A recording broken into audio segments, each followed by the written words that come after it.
Kabanata 271. Maraming suntok ang ginawa ni Maverick, bawat isa ay mas mabangis kaysa sa huli. Kitang-kita sa bawat suntok niya ang kanyang determinasyon na paghiwalayin si Sebastian. Noon pa man ay nakikita ni Maverick ang kanyang sarili bilang isang kababalaghan. Ngunit ngayon, siya ay itinapon sa lupa na parang ragdoll at pinahiya sa harap ng lahat. Ang tanging landas niya sa pagpapanumbalik ng karangalan ay nasa pagkamatay ni Sebastian. Sa kasamaang palad, ang mga kasanayan ni Maverick ay hindi tugma para kay Sebastian. Gaano man kalakas ang kanyang mga welga, walang kahirap-hirap na pinalihis ni Sebastian ang mga ito.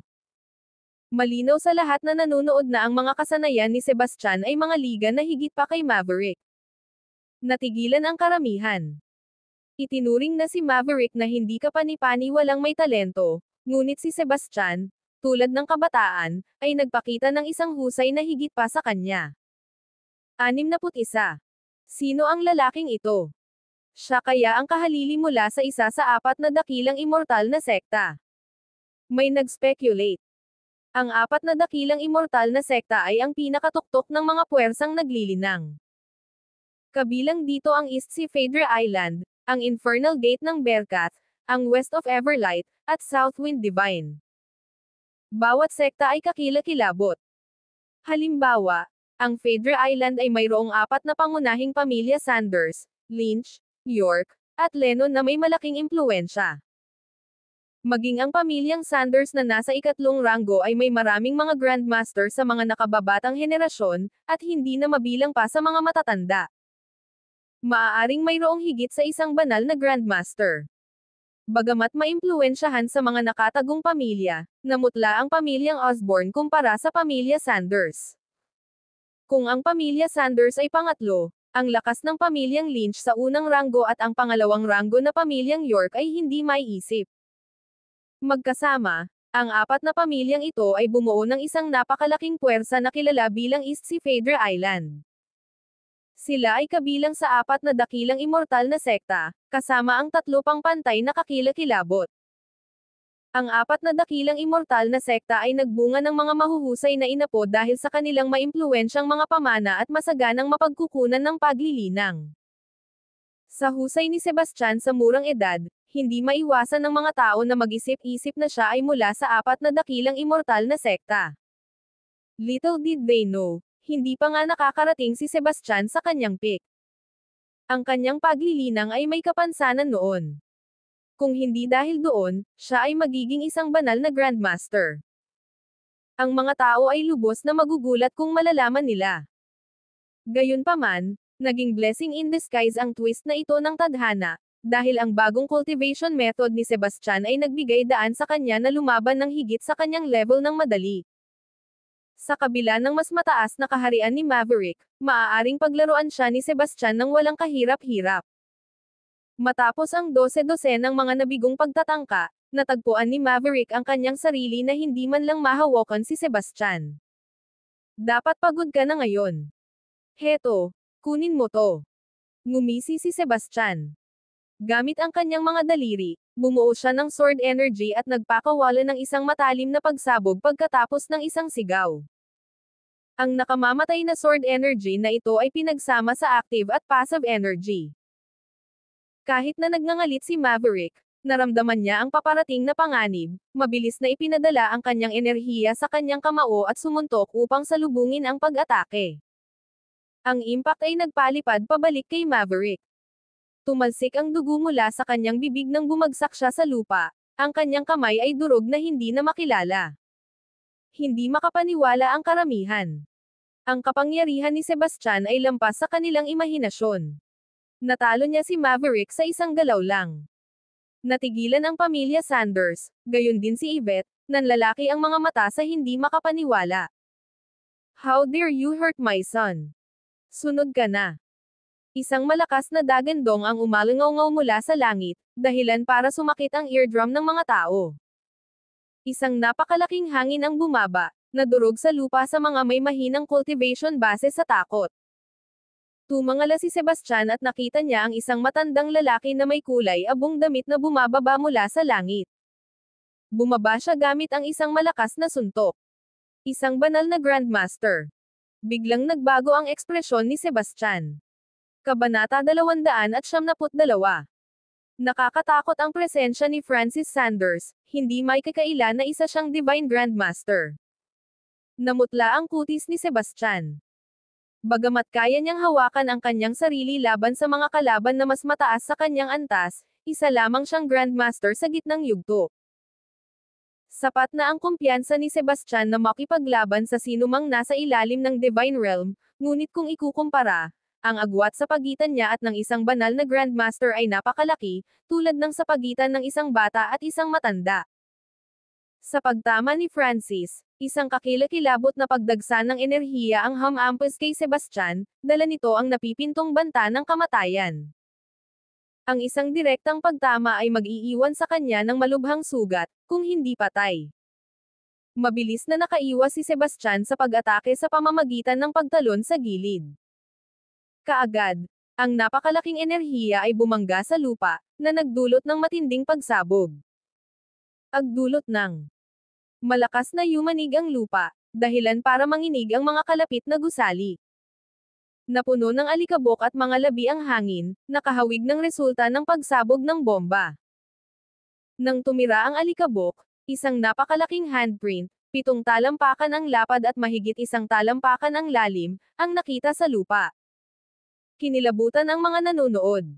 Ang kapangyarihan ni Francis ay hindi nakakatakot. Kahit na ang isang Grandmaster ay mabibigo laban sa gayong pag-atake. Papa, patayin mo siya para sa akin. Tuwang-tuwang sigaw ni Maverick pagkakita kay Francis. Huwag kang mag-alala, anak. Babayaran ko siya, sagot ni Francis. Bumaling siya upang harapin si Sebastian, ang kanyang titig ay tumatagos sa desisyon ni Sebastian. Kumunat ang noo ni Sebastian. Si Francis ay isang banal na Grandmaster, na katulad ni Nelson at Merlin. Wala siyang pagkakataon laban sa kanya. Kung ipilit ni Francis na patayin siya, tiyak na mapapahamak siya. Paano mo nagawang saktan ang anak ko sa teritoryo namin? Ang lakas ng loob mo. Dumagundong ang boses ni Francis, na nanginginig sa kaibuturan ng lahat. Hinamon ako ng anak mo sa isang tunggalian. Iminumungkahi mo ba na hindi mo kakayanin ang pagkatalo? Ganti ni Sebastian. I don't give a damn about the reasons. You hurt my son, and that's unforgivable. Lumuhad ka at humingi ng awa, at baka iligtas kita. Hindi kailanman. Agad na tumanggi si Sebastian.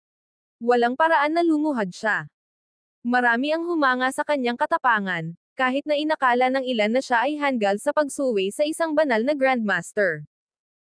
So, it appears you're asking for death, panunuyan ni Francis, na kumikislap ang mali siya sa kanyang mga mata. Samantala, mabilis na sumugod sina Zia at Joseph sa tabi ni Sebastian. Mr. Wilder, siya ay isang elder at isang banal na Grandmaster. Minsan, kailangan mong yumuko ng kaunti para tumayo ng husto.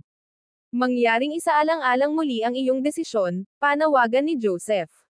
Tama, Mr. Wilder. Ang survival ay higit sa pride ngayon, dagdag ni Zia. I will never kneel. Step back, you two. This is my own fight, deklara ni Sebastian, nakatutok ang tingin kay Francis, handa sa mga kahihinatnan. Mas gugustuhin niyang tiisin ang sakit kaysa aminin ang pagkatalo. Mr. Wilder, if you're set on this, we'll stand by you, mariing deklara ni Joseph. Ako rin, walang pagdadalawang isip na pagsang-ayon ni Zia. No need for you to risk your lives. Step back. Utos na yan. Sigaw ni Sebastian. Si Joseph at Zia ay tapat sa kanya. Hindi niya posibleng hayaan silang mamatay para sa kanya. Mr. Wilder. Umuwi ka. Muli niyang utos habang nagpupumilit sina Joseph at Zia na ipagtanggol siya. Pinagmasdan ni Francis na may mapanoksong ngisi. Kahangahangang katapatan sa pagitan ng Panginoon at mga tagapaglingkod. Ngunit ito ay walang silbi. Kung kayo ay nagkakaisa dito, kayo'y mamamatay ng magkasama. Habang nagsasalita, itinaas ni Francis ang kanyang kamay para bumuo ng energy ball. Ito ay lumawak ng kakilakilabot, na nagmumula sa isang nakakatakot na alon ng kapangyarihan na nagtanim ng matinding takot sa lahat ng naruroon. Kabanata 273. Tumayo si Sebastian na nakakuyom ang mga kamao, handang lumaban hanggang kamatayan. Tumabi sa kanya sina Joseph at Zia, parehong handa para sa isang desperadong labanan. Tumigil ka. Isang mabagsik na boses ang umalangaw ng akmang hampasin ni Francis. Lumingon ang lahat at nakita ang isang grupo ng mga tao na mabilis na papalapit. Pinamunuan sila ng isang mabagsik na mukhang nasa katanghaliang gulang na lalaki, na nasa gilid ni Lana at ng kanyang kapatid na si Harvey Sanders. Pagbati, Mr. Bruce. Agad namang yumoko si Jake at ang iba pa.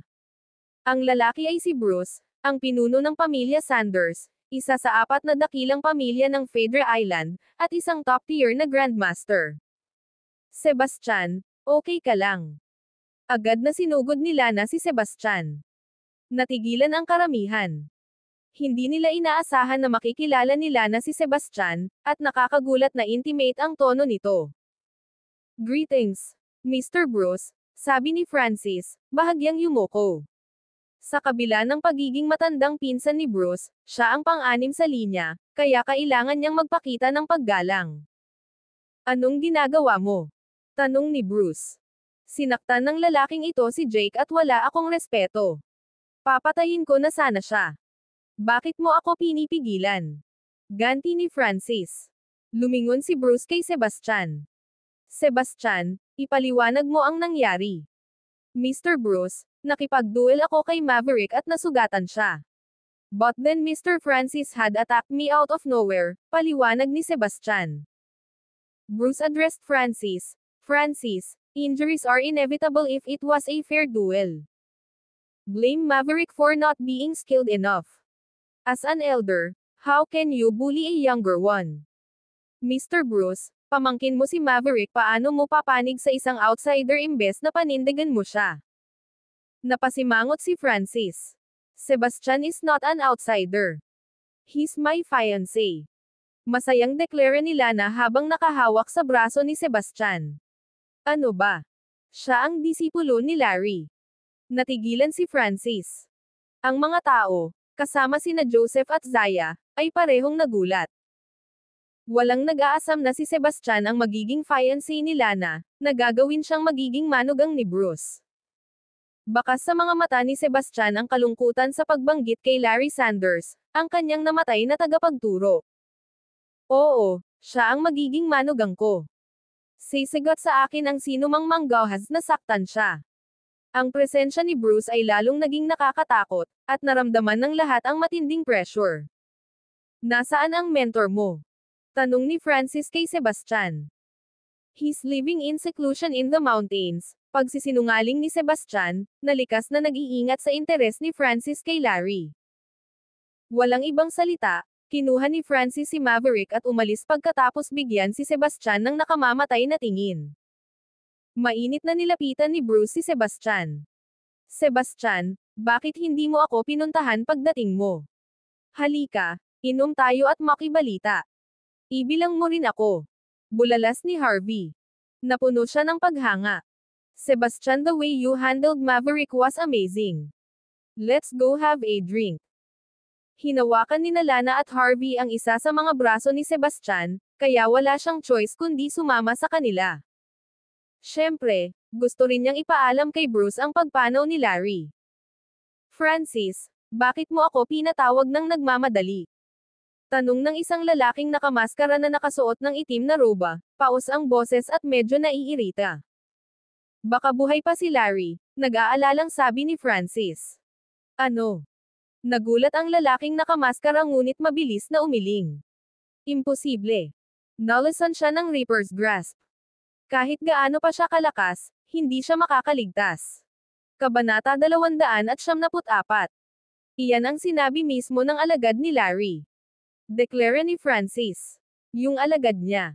You mean fiancé ni Lana? Hindi siguradong tanong ng lalaking nakamaskara. Tama, malamig na sagot ni Francis. 18 years ago, natagpuan ni Bruce si Larry at nag-ayos ng engagement sa pagitan ng mga bata. Nagkataon na ang bata ay disipulo ni Larry. Naaalala ko iyon, ngunit hindi pa rin ako naniniwala na si Larry ay buhay. Ang Reaper's Grasp ay isang nakamamatay na lason. Walang manggagamot, gaano man kahusay, ang makapagliligtas ng isang tao mula rito. Sa kanyang medical skills, maaaring pinahaba ni Larry ang kanyang buhay yung ilang taon, ngunit isa pang 10-20. Imposible. Siguradong nagsisinungaling ang kanyang disipulo. Nabawasan ang pag-aalala ni Francis sa sinabi ng lalaking nakamaskara. Sige. Pero may isa pang usapan. Kahit patay na si Larry, nandyan pa rin ang alagad niya. Kailangan natin siyang harapin sa lalong madaling panahon, ani Francis. Bata pa lang siya. Walang dapat ikatakot, the masked man scoffed, dismissing Sebastian's significance. Huwag mo siyang maliitin, dagdag ni Francis. Madali niyang natalo ang anak ko, si Maverick. He's incredibly talented. In 10 years, or maybe just a few, he could reach the divine realm. He's a real threat. Naging seryoso ang lalaking nakamaskara nang mapagtanto niya ang bigat ng sitwasyon. Kung kasing talino niya ang sinasabi mo, siguradong banta siya. Humanap ka ng paraan para mawala siya. Bruce is backing him, so I haven't had the chance, pag-amin ni Francis na mukhang problemado. Ang siksik mo talaga, panunuyan ng lalaking nakamaskara. Hindi mo ba mapapagawa ang ibang tao? Hindi ba't si Flynn mula sa pamilyang York ay may kinalaman kay Lana? Isipin mo kung ano ang magiging reaksyon niya kapag nalaman niyang nandito ang nobyo niya. Naputol ang kanyang mga salita, ngunit naunawaan ni Francis ang kanyang kahulugan. Ano? May iba pa ba? Tanong ng lalaking nakamaskara na naiinis sa pagdadalawang isip ni Francis. Kailan mo balak gawin ang iyong paglipat? Bulong ni Francis. My Fatal Viper technique is almost at the 7th level. Kapag kumpleto na, kikilos agad ako, the masked man said. Gaano katagal iyon? Tanong ni Francis na halatang hindi nasisiyahan. Soon. Just go back and wait for my good news, paniniguro ng lalaking nakamaskara kay Francis. Napaawang ang labi ni Francis. Pagod na siyang marinig ang mga dati ring dahilan. Pagkaalis ni Francis ay may pumasok na binata sa kwarto. Lolo, tutulungan mo ba talaga si Francis na maging patriarch ng pamilya Sanders? Tanong niya. Tanga lang si Francis. I don't mind let him take the position as long as he follow my orders, sagot ng lalaking nakamaskara. Nag-aalala ako na baka makagambala ang pamilya Lennon at York, sabi ng binata. Tumawa ang lalaking nakamaskara. Ang aking Fatal Viper technique ay malapit nang maabot ang ika-7 antas. Hanggat makuha ko ang Ninefold Griffin Amulet ng pamilya Sanders, asenso ako sa ika-8 antas. Pagkatapos, buburahin ko ang mga pamilya Lennon at York at kunin din ang kanilang Ninefold Griffin Amulets. Ha. Ninefold Griffin Amulet, ulit ng binata sa kanyang sarili habang kumislap ang kislap ng kasakiman sa kanyang mga mata. Pinahanda ni Bruce ang mga tao ng isang marangyang handaan sa silid kainan ng Sanders Manor. Sebastian, this is my father's cherished icy silk wine. He never let me drink it. Today, I'm getting a taste of you, ani Harvey, sabay sarap ng isang higop. Sebastian, kumain ka pa, udyok ni Renee Larson, na naglalagay ng pagkain sa kanyang plato. Sa kabila ng pagtingin sa kanyang 30s, siya talaga ang ina ni Lana at Harvey, na may balat na kabataan at isang nakamamanghang figure. Mr. and Mrs. Sanders, thank you, sabi ni Sebastian, tunay na naantig. Puno ng luha ang mga mata niya sa init na nararamdaman. We're a family. No need for thanks. This is your home now, sabi ni Bruce. Tama si Bruce. You and Lana are all grown up. I think it's time to set a date for your wedding, nakangiting sabi ni Renee. Tumingin siya kay Sebastian na may pagsang-ayon na mga mata ng isang biyenan. Namumula ang mukha ni Lana habang patuloy na nagnanakaw ng mga tingin kay Sebastian, ang tibok ng puso niya. Isang awkward na ngiti lang ang nagawa ni Sebastian. Alam niya ang kasal na inayos ni Larry, At kahit na nakita niyang kaakit-akit si Lana, nakita niya lamang ito bilang isang kapatid na babae. Wala siyang romantikong damdamin para sa kanya ngunit ayaw niyang mapahiya siya sa pagsasabi nito sa publiko. Sebastian, inom tayo. Cheers. Sabi ni Harvey. Sinasamantala niya ang pagkakataong tangkilikin ang higit pa sa pambihirang icy silk wine, na hindi lamang may masaganang lasa ngunit nakatulong din na mapahusay ang paglilinang ng isang tao. Ang masarap na lasa, parehong maanghang at maanghang, ay nakakuha ito ng isang reputasyon bilang pinakamahusay na alak sa mundo. Ang icy silk wine ay maaaring makatulong na mapabuti ang cultivation base ng isang tao. Kahit para kay Sebastian, ang pag-inom ng isang tasa ng alak na ito ay nagbigay ng mga kapansin-pansing benepisyo, katumbas ng isang araw na mahirap na pagtatanim. Para sa isang tipikal na grandmaster, ang isang tasa ng icy silk wine ay maaaring katumbas ng 10 araw ng mahirap na paglilinang. Ito ay hindi kapani-paniwalang mahalaga, na nagkakahalaga ng hindi bababa sa 10 bilyong dolyar kung ipa-auction, kahit na bihira itong ibenta. Pagkatapos kumain, inanyayahan ni Bruce si Sebastian sa kanyang pribadong silid para makipag-chat. Sebastian, dapat may sasabihin ka sa akin, sabi ni Bruce. Tumanggo si Sebastian. Yung mentor ko. Namatay siya. Huminto si Bruce sa kalagitnaan ng pagbuhos. Kailan ito? 2 buwan na ang nakalipas. Si Larry ay higit sa 70 sa taong ito. Ito ang kanyang oras, sabi ni Bruce. Hindi. Ang aking mentor ay isang banal na grandmaster. Nang walang sakit o pinsala, maaari siyang mabuhay ng 100 taong gulang. Dahil lang sa matagal na siyang nalasan, sabi ni Sebastian habang pinagmamasdan ng mabuti ang reaksyon ni Bruce. Napansin niya ang pagkislap ng pagkagulat at pag-aalala sa mga mata ni Bruce. Mr. Sanders, may alam ka ba talaga? Paano nalasan ang mentor ko? At bakit siya ipinatapon sa pamilya Sanders? Naikuyom ni Sebastian ang kanyang mga kamao. Masyado siyang desperado para sa mga sagot. Ang pagkamatay ni Larry ay lubhang nakaapekto sa kanya sa kabila ng kanyang panlabas na kalmado. Hindi siya mabubuhay ngayon kung wala si Larry. Kaya, pumunta si Sebastian sa Phaedra Island hindi lamang para sa auction kundi para alisan ng takip ang katotohanan. Kabanata 275. Bahagyang natarante si Bruce sa harap ng paghaharap ni Sebastian.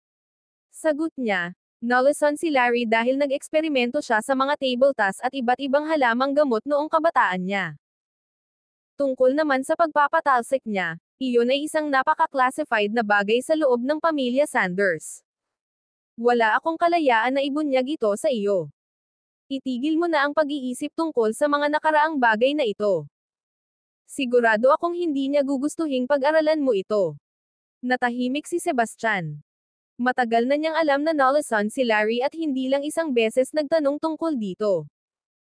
Gayunpaman, hindi kailanman ipinahayag ni Larry sa kanya ang anumang bagay.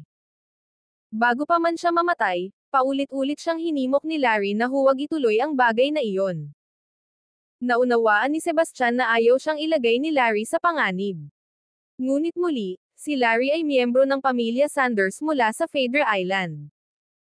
Kahit na itinatag niya ang Supreme Nexus, tila hindi gaanong mahalaga kumpara sa napakalaking kapangyarihan ng Phaedra Island.